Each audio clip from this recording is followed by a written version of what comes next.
राजद के नेता ने कहा कि अगर हमको सत्ता मिलती है तो हम हर घर में नौकरी देंगे। बोला ना, कितना घर है बिहार में बताओ? बिहार में कितना घर है मालूम आपको? 2,75,00,000। कितना घर है? 2,75,00,000। यानी 2,75,00,000 जनता को नौकरी देना पड़ेगा ना। भारत सरकार के पास कितना नौकरी है? भारत सरकार के पास कितना गवर्नमेंट में नौकर है मालूम आपको? पूरा भारत सरकार के पास 55 मंत्रालय हैं। नौकर कितने हैं? 30,50,000। पूरे भारत सरकार में नौकर है 30,50,000। और तेजस्वी बोलता है कि बिहार में 2,75,00,000 लोगों को नौकरी दे देगा। अरे भाई, क्या कंपटीशन चल रहा है तुम में मोदी में लंबा लंबा फेंकने का?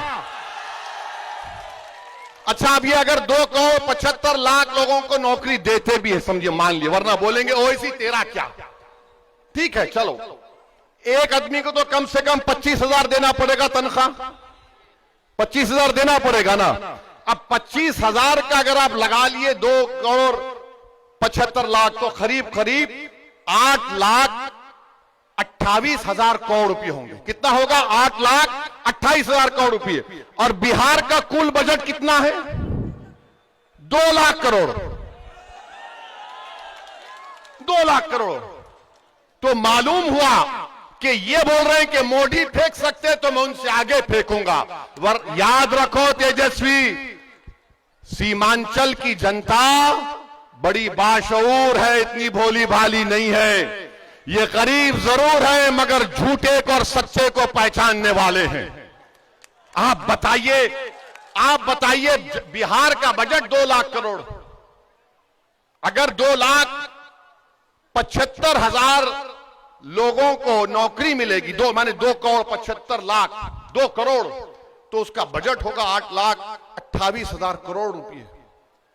क्यों ऐसा बोलते मेरे भाई? और तुम हमारे विधायक को बोलते ये पढ़ा लिखा नहीं है। ये सबसे काबिल आदमी है, ये सबसे ईमानदार आदमी है। ये जिस पार्टी में रहा उसका वफादार बनकर रहा।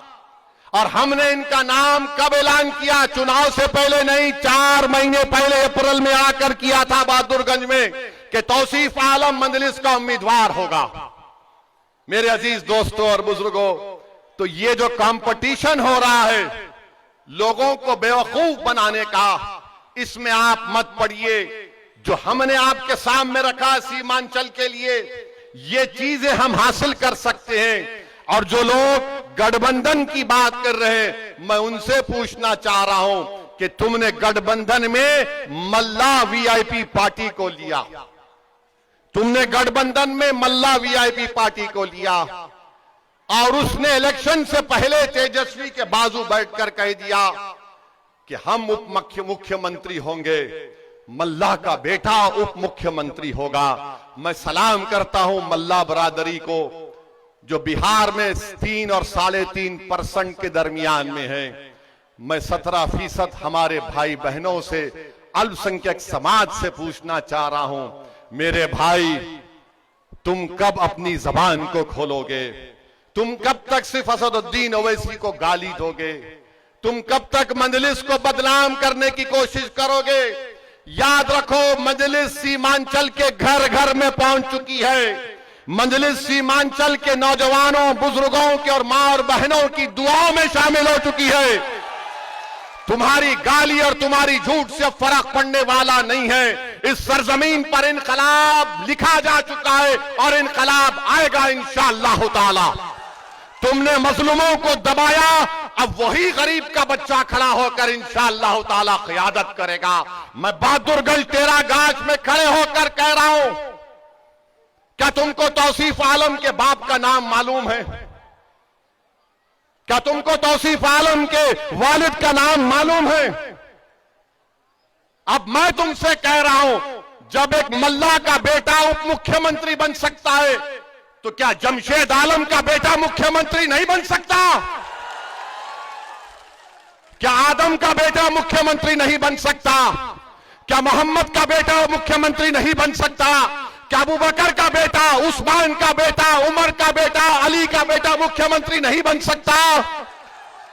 क्या फातिमा का बेटा मुख्यमंत्री नहीं बन सकता?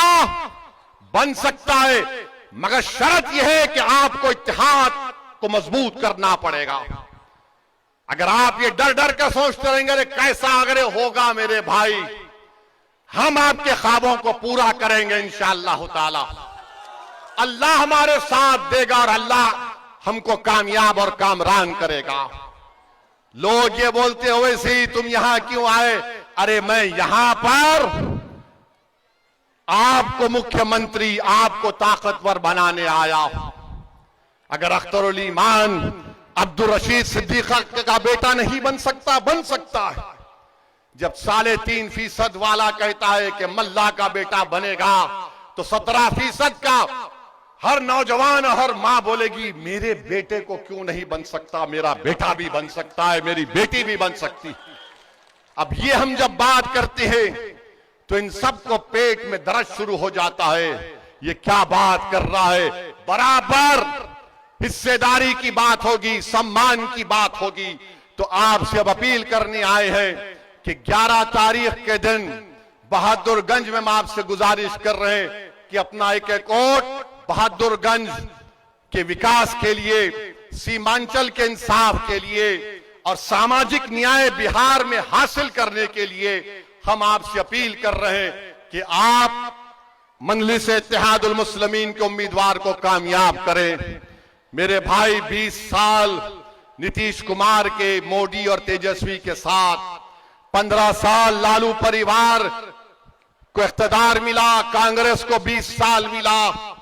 एक मर्तबा आप पूरी ताकत के साथ मजलिस को मजबूत कर दीजिए।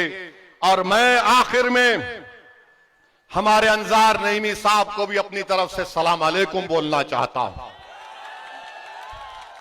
अंजार नईमी साहब, मेरा दिल आज भी साफ है।